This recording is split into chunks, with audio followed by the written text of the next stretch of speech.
దానిలో నుండి జీవధారలు ప్రవహించును. సామెతల్లో కూడా అలాంటి మాట ఉంది. 2వ దినవృత్తాంతములు 16:9 యథార్థ హృదయం. 16:9 తన యెడల యథార్థ హృదయం గలవారిని బలపరచుటకై యెహోవా కనుదృష్టి లోకమందంతటా సంచారం చేయుచున్నది. యథార్థ హృదయం అని తెలుగులో ఉంది, ఇంగ్లీష్లో పరిపూర్ణమైన హృదయం. 2వ దినవృత్తాంతములు 16:9. ఇంగ్లీష్లో ఇంకా బాగుంది, పర్ఫెక్ట్ హార్ట్, పరిపూర్ణమైన హృదయం.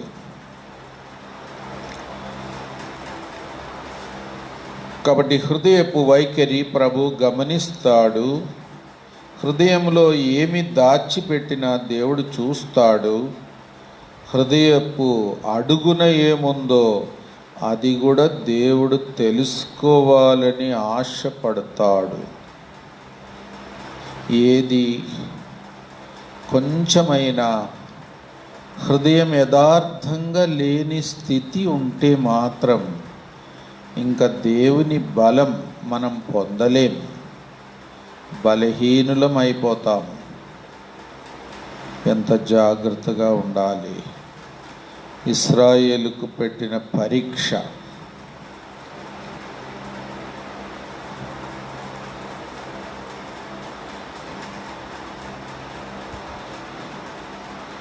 దావీదు రాజు ఉదయం లేవగానే ఏం చేసేవాడు?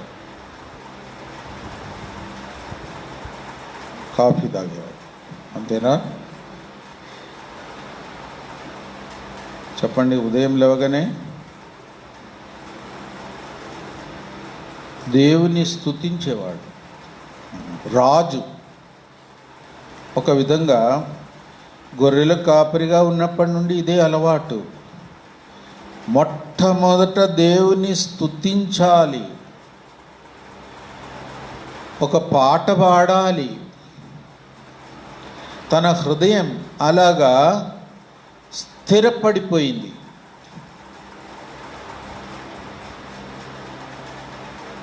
ఒకవేళ మన హృదయం అలాగా స్థిరపడిపోయిందా?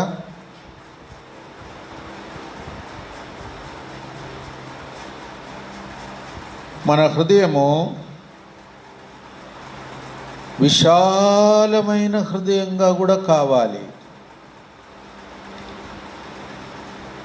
అది కూడా పౌలు కొరింథీయులకు చెప్తాడు, విశాలపరచబడాలి. చదవండి 2 కొరింథీ 6వ అధ్యాయం 12.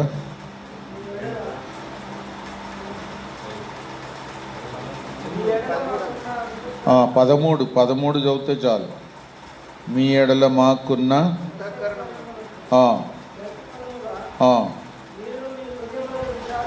మీరును మీ హృదయములను విశాలపరచుకొనుడి.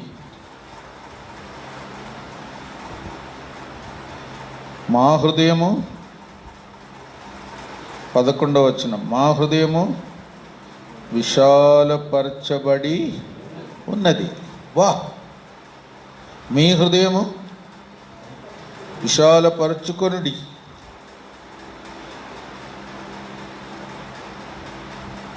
మద్రాసులో సంఘ పెద్ద గుండె వాసింది, హార్ట్ ఎన్లార్జ్ అయింది. అప్పుడు ఆయన అన్నాడు, ఇప్పుడు నేను చాలామందిని ప్రేమిస్తానన్నాడు. గుండె కొంచెం పెద్దగా అయిందంట, కానీ అది రోగం. గుండె వాసిందంటే రోగం. అది గుండె పెద్దగా అయిండొచ్చు కానీ అసలు హృదయం పెద్దగా కావాలి. ఎంతైనా హృదయం విశాలమయ్యేది ఒక గొప్ప అనుభవం. మనం ఎంతమందిని ప్రేమించగలుగుతున్నాము అనేది ఒక ప్రశ్న. ఇప్పుడు లోకమంతటి కొరకు ప్రార్థన చేయాలా? నిజంగా చేస్తున్నారా అని, ఆ భారం ఉందా అని, అంత భారం భరించగలమా అని, అది దేవునికున్న భారం, దానిలో మనం పాలివారం అవుతామా అని, అవుతున్నామా అని. అందుకే ఇప్పుడు పరీక్ష పెట్టాడు, లోకానికి పెట్టాడు, మనకు కూడా పెట్టాడు. లోకమంతటికి కష్టం ఇచ్చి ఎంతమంది హెబ్రోన్లో అందరి కొరకు ప్రార్థన చేస్తారా అని చూస్తున్నాడు. ఎంత భారముతో చేస్తారు? అందరి కొరకు ప్రార్థన చేయమంటే ఎంతవరకు చేయగలరు? అందరిని ప్రేమించు అంటే ఎంతవరకు ప్రేమించగలరు? అందరి దుర్గతిని చూచి ఎంతమంది దుఃఖంతో వేదనతో ప్రార్థన చేస్తారు? పరీక్ష. నిన్ను మాత్రం ప్రేమించుకుంటే ఏమి లాభం? ఏదో కొంతమందిని ప్రేమించడం కూడా అంత యోగ్యత ఏం కాదు. ఏదో ఒక్క ప్రాంతాన్ని, ఒక్క సంఘాన్ని మాత్రం ప్రేమించడం కూడా అంత పెద్ద యోగ్యత కాదు. లోకమంతటిని ప్రేమించాలి, అనేకులను ప్రేమించాలి. దేవుడు ప్రేమించినట్లు దేవుడు లోకమును ఎంతో ప్రేమించాను. నేను నీ సంగతి కూడా చెప్పు. మరి సువార్త గట్టిగా చెప్తారు, దేవుడు లోకముని ఎంతో ప్రేమించాను. నువ్వు కూడా ఎంతమందిని ప్రేమిస్తున్నావు అది కూడా చెప్పు. అది చెప్తే సిగ్గుపోతుంది అనుకుంటా.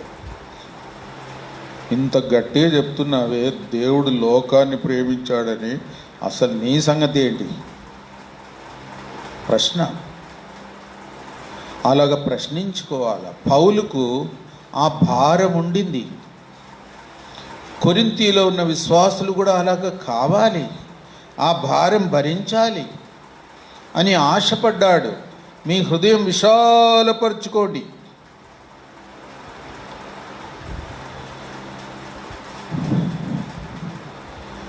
నేను అనుకుంటాను, దావీదు రాజు లాంటి సాక్ష్యం బైబిల్లో ఇంకెవరికీ లేదు. అంతే కదా? 13:22 చదవండి. ఏ పుస్తకం? మీరే చెప్పండి. అపోస్తలుల కార్యం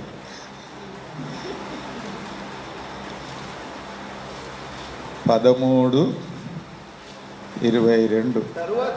తర్వాత తొలగించి దావీదును వారికి రాజుగా ఏర్పరచెను. మరియు ఆయన, నేను యెషయి కుమారుడైన దావీదును కనుగొంటిని, అతడు నా ఇష్టానుసారుడైన మనుష్యుడు, అతడు నా ఉద్దేశములన్నీ నెరవేర్చునని చెప్పి అతన్ని గూర్చి సాక్ష్యం ఇచ్చాను. ఇంగ్లీష్లో ఇంకా బాగుంది, చదవండి. 13:22 Proverbs, Acts.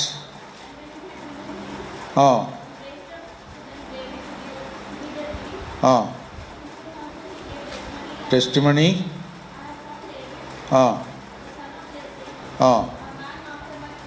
A man after mine own heart.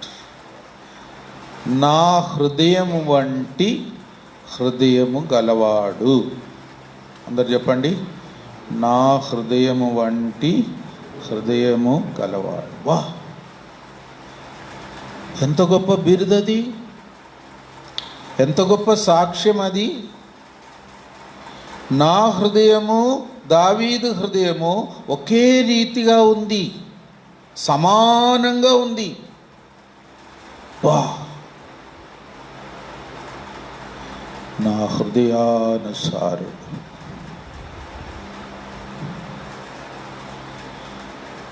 ఈ సాక్ష్యం మనకి ఎప్పుడొస్తుందో,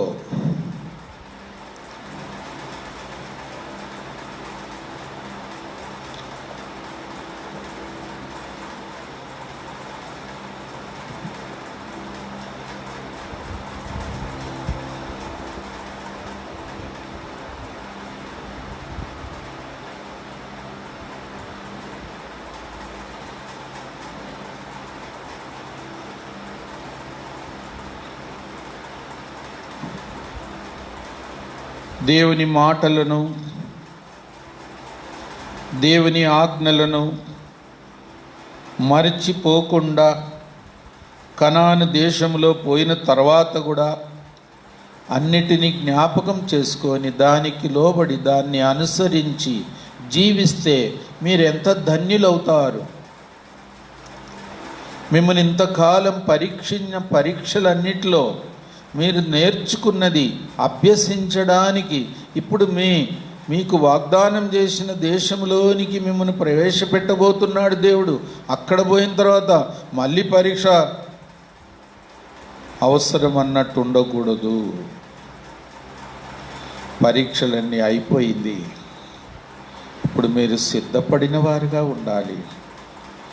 దేవుని ఆజ్ఞలంటే, దేవుని వాక్యం అంటే ఎంతో ఆశతో దాన్ని అంగీకరించి హృదయంలో ఆశతో దాన్ని కలిగి ఉండే ధన్యతలో ఉండాలి. బైబిల్లో అన్నిటికంటే పెద్ద అధ్యాయం ఏది చెప్పండి? 119. కొంతమంది పిల్లలు 119వ కీర్తన కంఠతం చెప్తారు. వాళ్ళకి అదొక పరీక్ష. కానీ దావీదు రాజు 119వ కీర్తనలో ముఖ్యంగా ఏం చెప్పాడు, ఏం రాశాడు? దేవుని వాక్యముని గురించే రాశాడు.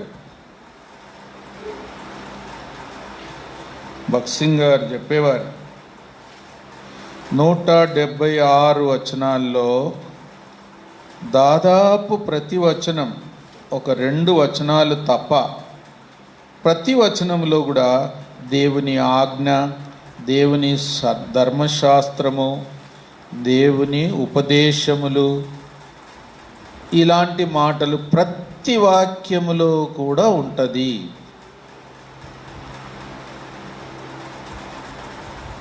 174 వచనాలు దేవుని వాక్యం ఎడల దావీదు రాజుకుండిన ఆశ, పట్టుదల, వాంఛ, దాన్ని స్వీకరించే మనసు, దాన్ని వెంటాడే మనసు, దానికిచ్చిన విలువ, దాని ద్వారా పొందిన మేలు అన్నిటినీ వివరిస్తాడు. ఎంత ధన్యుడు! దేవుని వాక్యమును ఎంత ప్రేమించి ఉంటాడు, ఎంత ఆశతో ధ్యానించి ఉంటాడు, ఇంకెంత ఆశతో నేర్చుకోవడానికి ఆశ కలిగి జీవించాడు. నా హృదయములో నీ వాక్యమును దాచుకొని ఉన్నాను. ఎన్ని చెప్పుతాడో.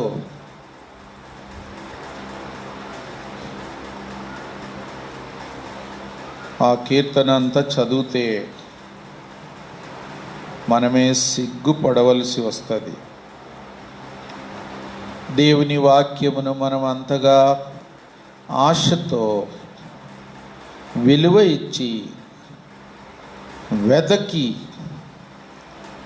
అందులో ఉన్న సత్యము, దేవా నా నేత్రములను తెరువుము, నీ ధర్మశాస్త్రము నుండి ఆశ్చర్య కార్యములు చూచున్నట్లు నా నేత్రములు తెరువుము.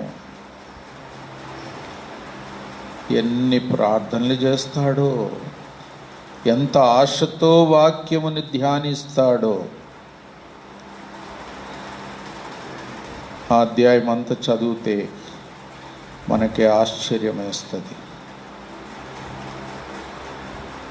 ద్వితీయోపదేశకాండం 8:3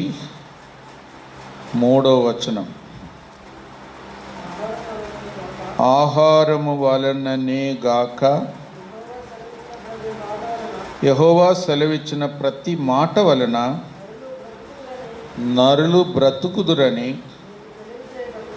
నీకు తెలియచేయుటకు ఆయన నిన్ను అణచి నీకు ఆకలి కలుగజేసి నీవే గాని నీ పితరులే గాని ఎన్నడెరుగని మన్నాతో నిన్ను పోషించను. ఆహారము వలననే గాక యెహోవా సెలవిచ్చిన ప్రతి మాట వలన నరులు బ్రతుకుదురు. యేసు ప్రభువారు ఇదే మాట సాతాన్ను ఎదిరించడానికి కూడా వాడాడు. సాతాన్ ఏమన్నాడు? రాళ్ళను రొట్టెగా చేసుకొని తినమన్నాడు. నీకు ఆకలి అవుతుంది కదా, 40 రోజులైంది కదా, ఉపవాసం ఉన్నావు కదా అంటే, ప్రభు మనుషులు రొట్టె వలన మాత్రమే కాదు, దేవుని నోట నుండి వచ్చు ప్రతి మాట వలన జీవించును. దేవుని మాట వలన జీవించడం. కాబట్టి దేవుని మాట వలన ఆత్మీయ పోషణ పొందడం శారీరక భోజనం కంటే ఆత్మీయ పోషణ ముఖ్యం. ఆత్మీయ బలం ముఖ్యం. భోజనం చేసేది కొంత తక్కువైనా పర్లేదు, రుచిగా లేకపోయినా పర్లేదు, సమయానికి తినకపోయినా పర్లేదు, కడుపు నిండకపోయినా పర్లేదు, వాక్యము బాగా ధ్యానించు.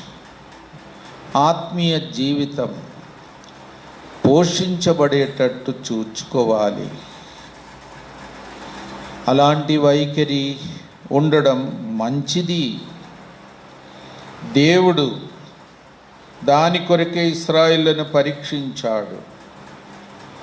వారు దేవుని మాట వలన ఎంతవరకు జీవిస్తారు, దేవుని నోట నుండి వచ్చు ప్రతి మాట ఎలాగ స్వీకరిస్తారు, ఎంత ఆశతో స్వీకరిస్తారు. భోజనం కంటే ప్రియమైనదిగా ఎంచగలరా అని పరీక్షించాడు.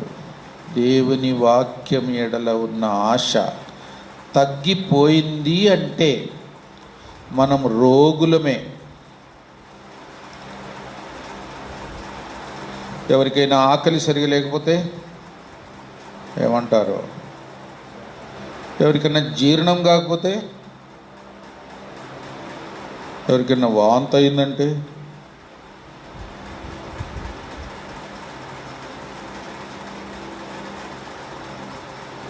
కాబట్టి దేవుని వాక్యం ఎడల ఉన్న ఆకలి, జీర్ణశక్తి, బలమైన ఆహారం,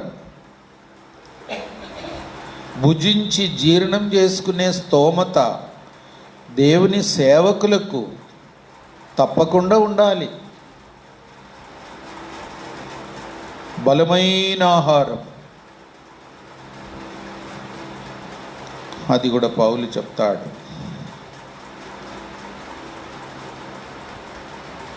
దేవుని వాక్యం ద్వారా జీవించడం.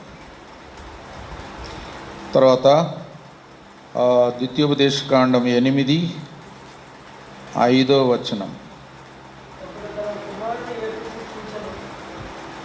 ఒకడు తన కుమారుని ఎట్లు శిక్షించెనో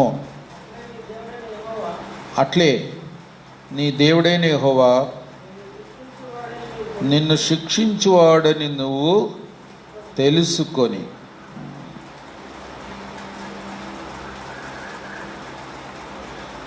దేవుని చేత శిక్ష నందు మనుషుడు ధన్యుడు.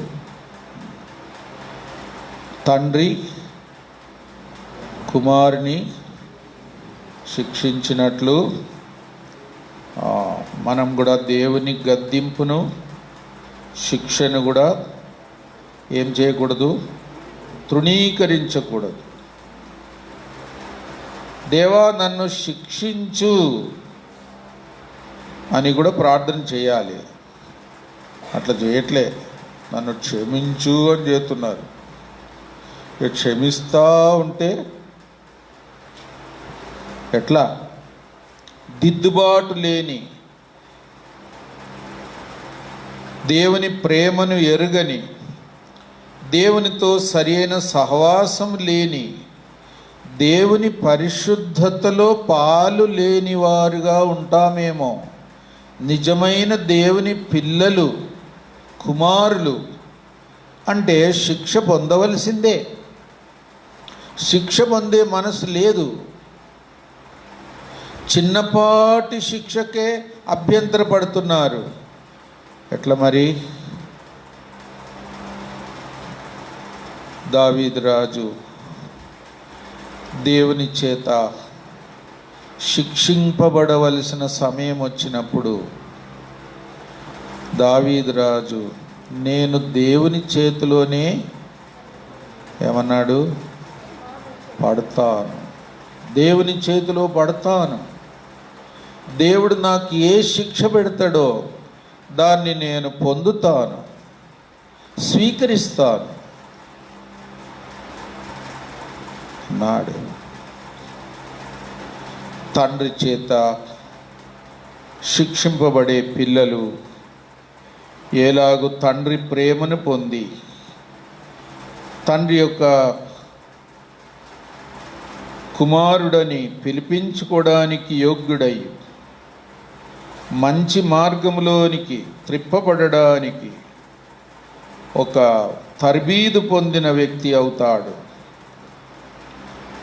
దేవుడు పెట్టే శిక్ష, గద్దింపు అభ్యంతరపడకుండా స్వీకరించాలి.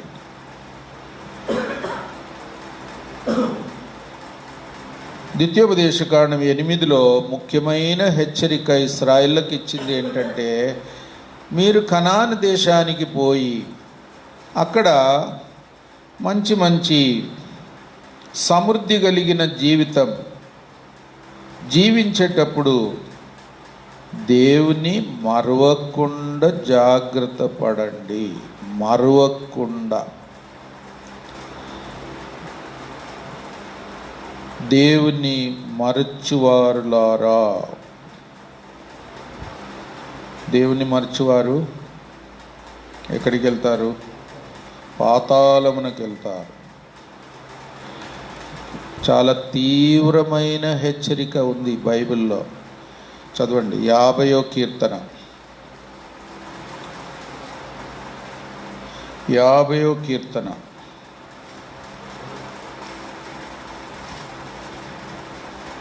22. దేవుని మరచువారులారా, దీన్ని యోచించుకొనుడి. లేని ఎడల నేను మిమ్మల్ని చీల్చివేయుదును, తప్పించువాడు ఎవడునూ లేకపోను.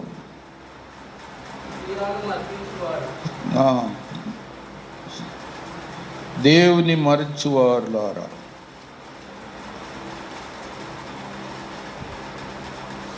దేవుని మరవడం గొప్ప నేరం. దేవునికి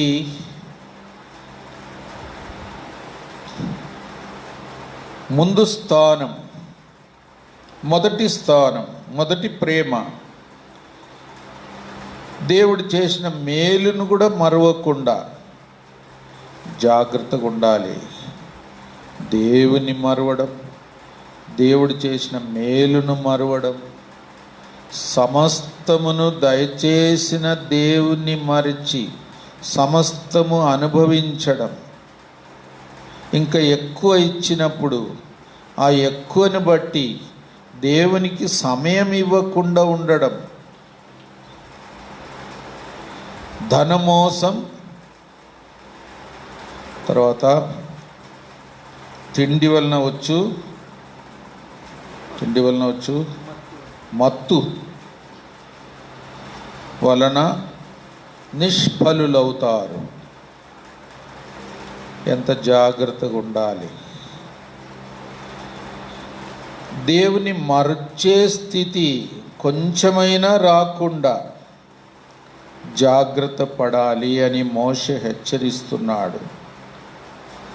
మీరు కనాను దేశమునకు వెళ్ళిన తర్వాత మీకు సర్వ సమృద్ధి ఉన్నప్పుడు దేవుని మరుస్తారేమో, దేవుని మరిచిన స్థితిలోనికి ఏమన్నా జారిపోతారేమో అని జాగ్రత్త పడండి అని హెచ్చరిక ఇస్తున్నాడు. అందుకే ప్రభు మనలను రొట్టె విరిచేది కూడా అభ్యాసం చేయమన్నాడు. నన్ను జ్ఞాపకము చేసుకొనుటకు దీన్ని చేయుడి. నూతనమైన విధానములో ప్రభువును ఎల్లప్పుడూ జ్ఞాపకం చేసుకొని ఆయన ప్రేమను, ఆయన త్యాగమును, ఆయన సమర్పణను, ఆయన మన కొరకు తన్ను తానే సమర్పించుకున్నది ఎలాగ మరవగలం? దానికి విలువ ఇచ్చేది కూడా ఎంత ధన్యత!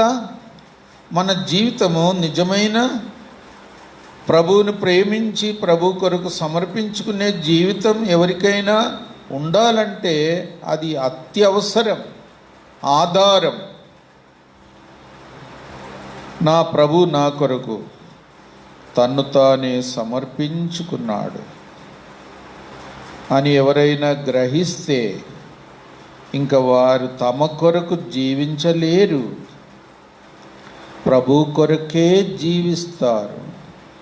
ఏ కష్టం వచ్చినా నిరుత్సాహపడరు. ఎందుకంటే ప్రభు ఎంతో ఘోరమైన కష్టం వారి కొరకు సహించాడు. ఏం పోగొట్టుకున్నా నిరుత్సాహపడరు. ఎందుకంటే ప్రభు వారి కొరకు ప్రాణమే పోగొట్టుకున్నాడు. ఎన్ని రీతులుగా ప్రభువును జ్ఞాపకం చేసుకునేది మనకు స్థిరత ఇస్తుంది, ధైర్యం ఇస్తుంది, నిరీక్షణ ఇస్తుంది, ధన్యత ఇస్తుంది.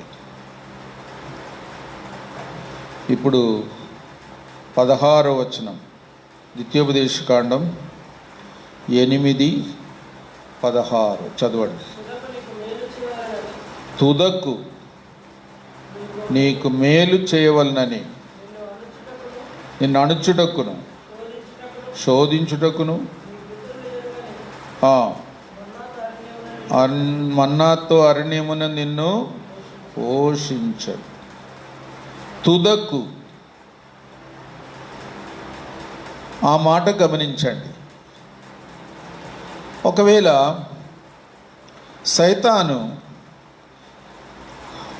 లోక జీవితంలో ఏదైనా మేలు చేసి చివరికి మనుషులను మోసపరిచి నరకానికి తీసుకుపోవడానికి సిద్ధపరుస్తుంటాడు. వాడు ఏం చేస్తాడు? మొదట్లో మేలు చేస్తాడు, చివరికి ఏం చేస్తాడు? మోసం చేస్తాడు. దేవుడు అట్లా కాదు. దేవుడు చివరికి మేలు చేస్తాడు, నిత్యత్వములో మేలు చేస్తాడు, నిజమైన మేలు చేస్తాడు, నిలిచే మేలు చేస్తాడు, మేలు పొందడానికి సిద్ధపరుస్తాడు, మోసం చెయ్యడు. దేవుని స్వభావం ఎంత మంచిది! ఎన్ని రకాలైన పరీక్షలైనా, లోకములో ఎన్ని కష్టమైన పరిస్థితి అయినా దానిలో నుండి వెళ్ళిన తర్వాత దేవుని ప్రజలు తాను సిద్ధపరిచిన మేలు పొందే అర్హత కలవారుగా దేవుడు చేస్తాడు, చేయడానికే అనుమతిస్తాడు. ఎంత మంచి దేవుడు. నేను మిమ్ముని గురించి చెప్పండి. చింతించున్న చింత యావత్తు కాదు, 29 ఇర్మియా 29:11. నేను మిమ్ముని గూర్చి ఉపదేశించిన సంగతులను నేను ఎరుగుదును, రాబో కాలమందు మీకు నిరీక్షణ కలుగునట్లుగా అది సమాధానకరమైన ఉద్దేశములే కానీ హానికరమైనవి కావు. ఇంగ్లీష్లో ఇంకా బాగుంది. మంచిది, మేలైనది మీకు జరుగునట్లు చేయునట్లు మీకు ఇచ్చునట్లు నేను ఆలోచన కలిగి ఉన్నాను, కానీ కీడు చేయాలనే ఆలోచన నాకు లేదు. నా ఆలోచనలు హానికరమైనవి కావు, మేలుకరమైనవి. ఎంత మంచి దేవుడు. అందుకే మనం దేవుణ్ణి ఎంతనైనా నమ్మొచ్చు, ఏ సమయంలోనైనా నమ్మొచ్చు, చివరి వరకు నమ్మవచ్చు. ఆయన తలంపులు మేలుకరమైనవి. ఇశ్రాయేలుకు దేవుడు రుజువుపరిచే విషయం, మోషే వారికి నిశ్చేత కలుగజేసిన అంశం, దేవుడు మేలు కొరకు తుదకు మేలు చేయుటకే మిమ్మల్ని ఈ విధంగా పరీక్షించి అరణ్యములో నడిపించాడు. తన్ను ప్రేమించి వారి కొరకు తన సంకల్పము చొప్పున పిలువబడిన వారికి సమస్తము మేలు కలుగుటకే ఆయన జరిగించుచున్నాడు. తన్ను ప్రేమించి వారి కొరకు. ప్రసంగి 3:11 కూడా చదవండి. ప్రసంగి 3:11. దేని కాలమందు అది చక్కగా ఉండునట్లు సమస్తమును నియమించి ఉన్నాడు.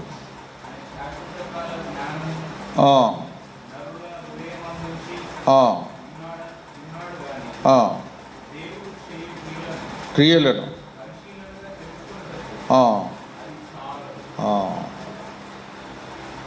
ఇంగ్లీష్లో ఇంకా బాగుంది. He makes all things good in his time. ఆయన కాలమందు. తెలుగులో ఏమొచ్చింది? దేని కాలమందు అది చక్కగా ఉండునట్లు. ఇంగ్లీష్లో ఏముందంటే ఆయన కాలమందు, ఆయన సమయమందు. దేవుని సమయం ఒకటి ఉన్నది, దేవుని తీర్మానం ఒకటి ఉన్నది, దేవుని కార్యముల యొక్క ముగింపు ఒక గొప్ప మేలుకరమైనదిగా తన ప్రజలకు ఉండడానికే దేవుడు తీర్మానం కలిగి ఉన్నాడు. అది ఒక స్థిరమైన నమ్మకం. దేవుని నమ్మిన వారి నమ్మకము ఇలాగుండాలి. నాకు చివరికి దేవుడు ఏం చేస్తాడు చెప్పండి? మేలు చేస్తాడు.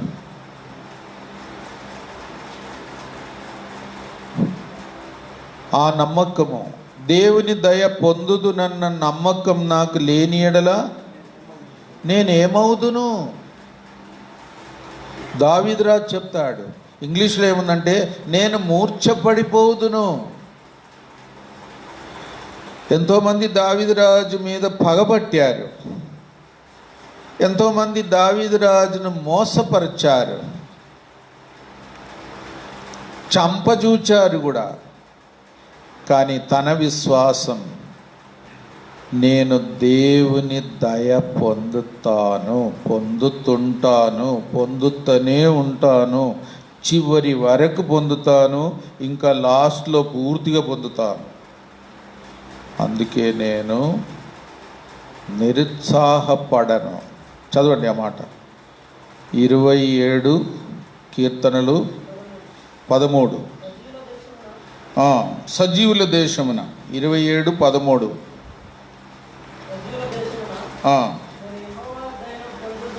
యెహోవా దయను పొందుదునన్న నమ్మకం నాకు లేని ఎడల నేను ఏమయ్యదును, నేను మూర్ఛపోయి ఉందును అని ఇంగ్లీష్లో ఉంది. నేను ఏమైపోదును, ఆ నమ్మకం నాకుంది. దేవుని దయ పొందుతాను. ఎవరు దయ చూపించకపోయినా నా దేవుని దయ పొందుతాను, అంతే చాలు. ఎవరు మోసం చేసినా నా దేవుడు నన్ను మోసం చెయ్యడు. ఎవరు నన్ను పగబట్టినా నా దేవుడు నా మీద పగబట్టడు. ఎవరైనా కీడు చేసినా దేవుడు నాకు కీడు చెయ్యడు. ఆయన మీద నమ్మకం స్థిరంగా ఉంచుకొని ఉన్నాను. నా దేవుడు ఉత్తముడని